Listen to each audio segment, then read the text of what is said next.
विश्व के सभी मानवों को वैद्य गुरुदेव मिश्र का नमस्ते।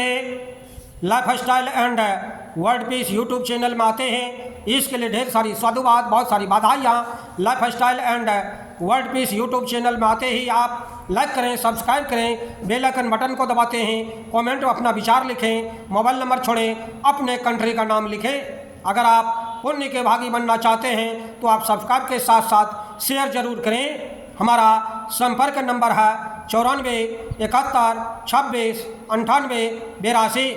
आधुनिक सभ्यता का अभिशाप उच्च रक्तचाप पर आज भाग 2 पर हम चर्चा करेंगे कि मानव जीवन के लिए रक्तचाप का कितना बड़ा महत्वपूर्ण हिस्सा है और ये मानव जीवन को कैसे जीवन भर पंगु बना देता है, नारकीय जीवन जीने पर मजबूर कर देता है, या हार्ट अटैक करके उनकी मौत हो जाती है, या उसका किडनी फेल्योर हो जाता है और जीवन भर उनका जीवन नारकीय हो जाता है।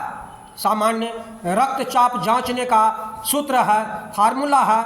सामान्य रक्तचाप की माप का एक सूत्र मैंने ढूंढा है, जिसके आधार पर अब तक मुक्त रक्तचाप के पीड़ित सैकड़ों रोगियों का निदान करने में सक्षम हुआ हूँ। इन रोगियों में कुछ हृदय रोग, किडनी फेल्योर से संबंधित उच्च रक्तचाप के रोगी भी रहे हैं। उनमें प्राकृतिक योग चिकित्सा का प्रयोग 100% सफल रहा।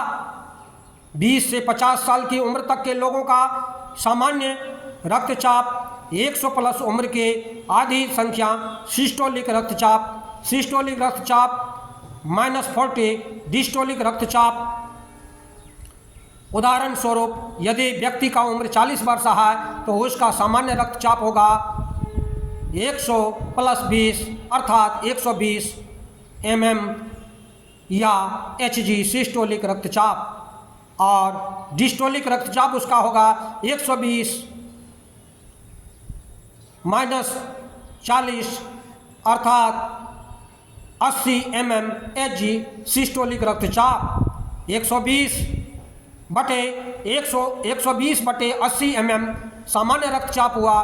50 से 80 साल के उम्र तक के लोगों के लिए सामान्य रक्तचाप का 100 प्लस उम्र की आधी संख्या सिस्टोलिक रक्तचाप, सिस्टोलिक रक्तचाप -50 डिस्टोलिक रक्तचाप।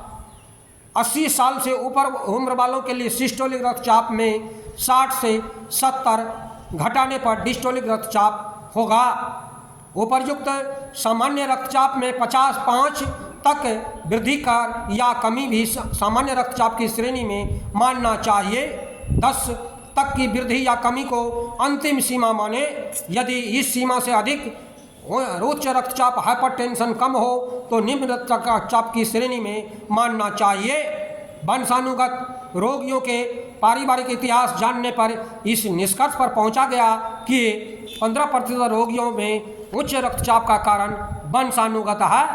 पीढ़ी दर पीढ़ी चलने वाला यह रोग सबसे अधिक तेल, घी, मसाला अर्थात दूध का अधिक सेवन करते हैं, मांसाहार जीवन अधिक गुजारते हैं और उन्हीं का हार्ट अटैक होता है। अधिक दूध खाना भी हार्ट अटैक का कारण है। अधिक घी खाना भी मौत का कारण है। किडनी फेल्योर होता है, लकवा मारता है, पैरालिसिस मारता है और उनका जीवन रोगी हो जाता है।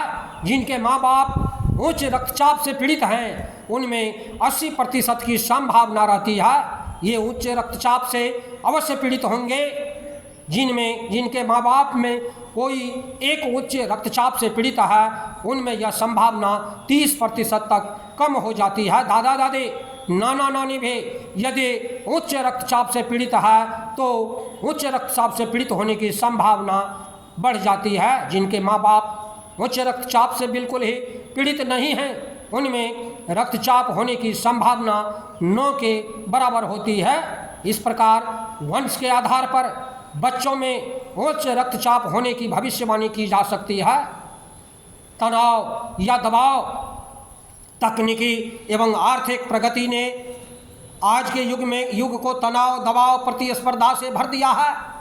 प्रयोगों द्वारा देखा गया कि मानव आज अपने जीवन को अस्त व्यस्त कर लिए हैं। बाजार के चप, समोसा, लिट्टी, सिंघाड़ा, बिस्किट, मैदा का सामान, चाय, ये आपके लिए घातक हो सकता है, अर्थात किडनी फेल हो सकता है, हार्ट अटैक कर सकता है, मौत भी हो सकती है बहुत जल्द।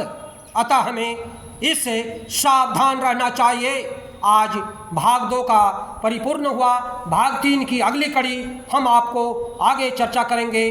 बंधु हमारे चैनल में आते हैं, इसके लिए ढेर सारी शुभकामनाएं, बहुत सारे साधुवाद। आप अगर पुण्य के भागी बनना चाहते हैं तो आप सब्सक्राइब के साथ साथ शेयर जरूर करें। धन्यवाद, नमस्कार।